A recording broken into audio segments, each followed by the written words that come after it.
આપણી જામનગર જીજી હોસ્પિટલ કે જેમાં દૈનિક દર્દીઓની સંખ્યા લગભગ અંદાજે આ મહિનામાં લગભગ 800 જેવા દર્દીઓ છે ઓપીડી બેઝમાં આવે છે.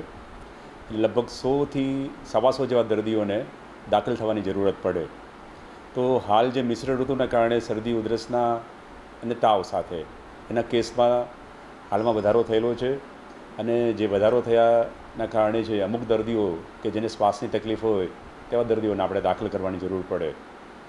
અને જે દર્દી દાખલ કરવાની જરૂર પડે જેમાં અમે લોકો રૂટિનલી જે છે કે સ્વાઇન ફ્લૂ તેમજ કોરોનાનો ટેસ્ટ કરાવતા હોય, તો એ કોરોનાનો ટેસ્ટ કરાવતા દરમિયાન હાલમાં આ મહિનામાં અમને 4 જેટલા કેસ છે પોઝિટિવ મળેલા છે.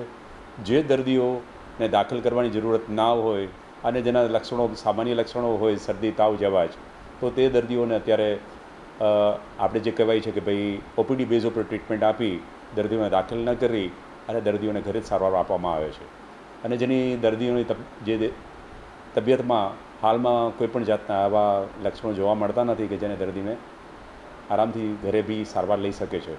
અને કદાચ જરૂર પડે બરાબર તો આપણી હોસ્પિટલ જે છે તેના માટે બધી રીતે તૈયાર છે.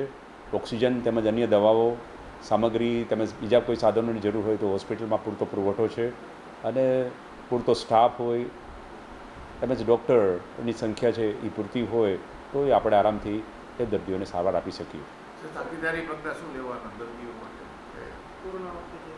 જે આ દર્દીઓ જે છે જે શરદી તાવ ઉધરસ જેવા લક્ષણો લઈને આવે છે, પણ જે શરદી તાવ ઉધરસ જે છે એ સામાન્ય જે છે એ 24થી 48 કલાકમાં દર્દીઓને જેમાં આરામ મળી જતો હોય.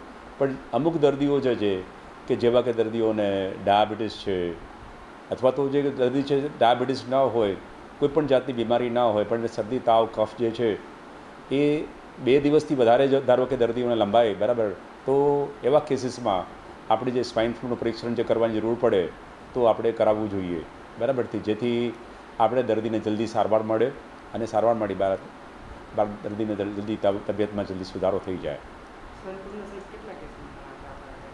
આ મહિનામાં સ્વાઇન ફ્લૂના 4 કેસ નોંધાયેલા છે.